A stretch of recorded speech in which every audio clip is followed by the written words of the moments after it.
Okay, so we have the law of cosines, which we know is an incredibly useful tool. This, and I'll write them all down. This is a squared is equal to b squared plus c squared minus 2bc cosine a. B squared is equal to a squared plus c squared minus 2ac cosine b. And c squared is equal to a squared plus b squared minus 2ab cosine c. And the picture for this, the generic picture looks like this. Angle A, angle B, angle C, little side A, little side C, little side B. Okay, so a couple things about this. If we have all the sides and we don't know any of the angles, we're still fine because we can solve using these equations. And through the last few lectures, we figured out that even if the information that we have isn't exactly perfect, this is ideal for having an angle and two adjacent sides right here. But there are things that we can do even if we don't have that. However, there's another great tool called the law of sines. And the law of sines, between the law of sines and the law of cosines, you can do just a tremendous amount of work. Okay, so the law of sines says the same thing. We're going to use this same general picture. It says this, that sine A over little side A is equal to sine of angle B, I should say, over little side B is equal to sine of angle C over little side C. This, you definitely, these you should know. You should memorize these. You should know this as well. Okay? There is no ambiguity in these cases for law of cosine. However, there is for law of sine. And let me try and draw some pictures so you can see what I'm talking about. So you could have a picture. Let's use a different color here. Suppose you have something like this. So here is A, here's angle A, and this would be B. There's no solution here because this side is too short. Right? So we could have that. That's a particular case. Another case, a single solution, we could look like this. Okay, so this is A once again.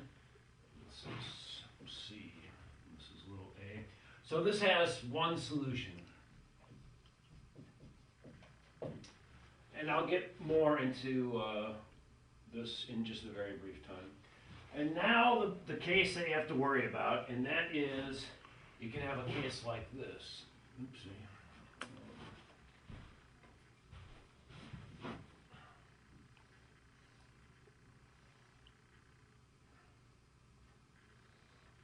Where it's possible that you're going to have two solutions.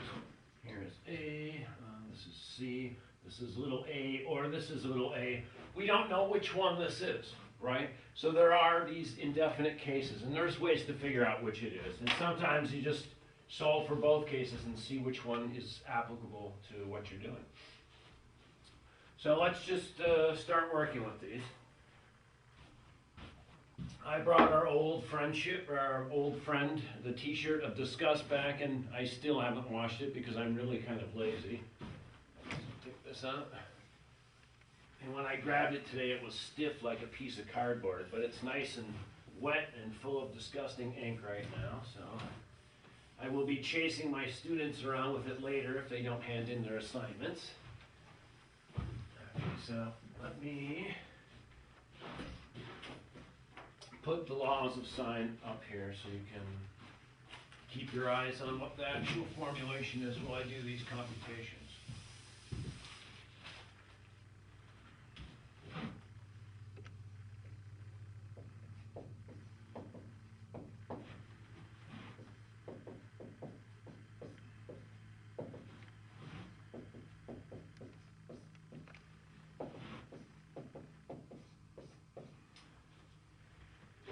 Okay. So we have three categories that we're generally looking at: side angle, side angle side, and angle side. And we'll talk a lot more about this. Side angle.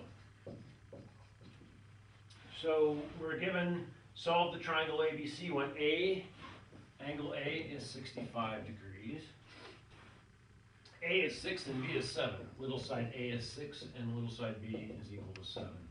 So first, let us draw the picture. And this yellow, I know it's a little hard to see, but it's just so brilliant, I want to use it. So here's our generic triangle, right? Here's angle A, which we're given is 65 degrees. Little side A is equal to 6, and B, which looks like a 6, little side B is equal to 7. We'll make this B. Actually, in the pictures that you guys are using, I think they put that C and they put B over here. So I'll put this as C, and this is B. It doesn't really matter once you label them, as long as you keep them the same. Okay. So we're supposed to figure out what the rest of the values are here, right? So we know that the sine of A, which is 65 degrees, divided by little a, which is 6, this must equal the sine of B divided by little b, which is 7. And I'll change this into a darker color.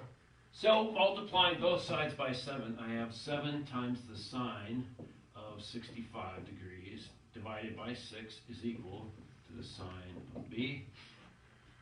Let me see what that is.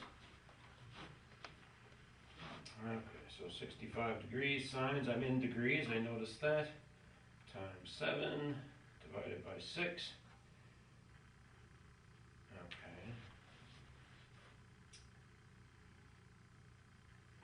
So this is sine B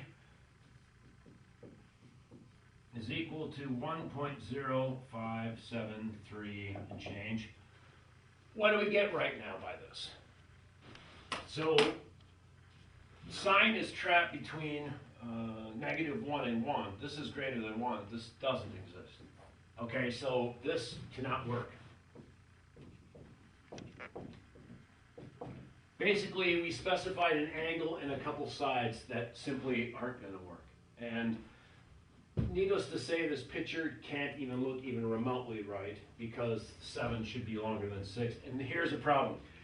The closer you can draw these to some approximate length and angle, the more it seems like it'll make sense for you. But it still doesn't matter. You just have to go through this analysis and figure out what you have here.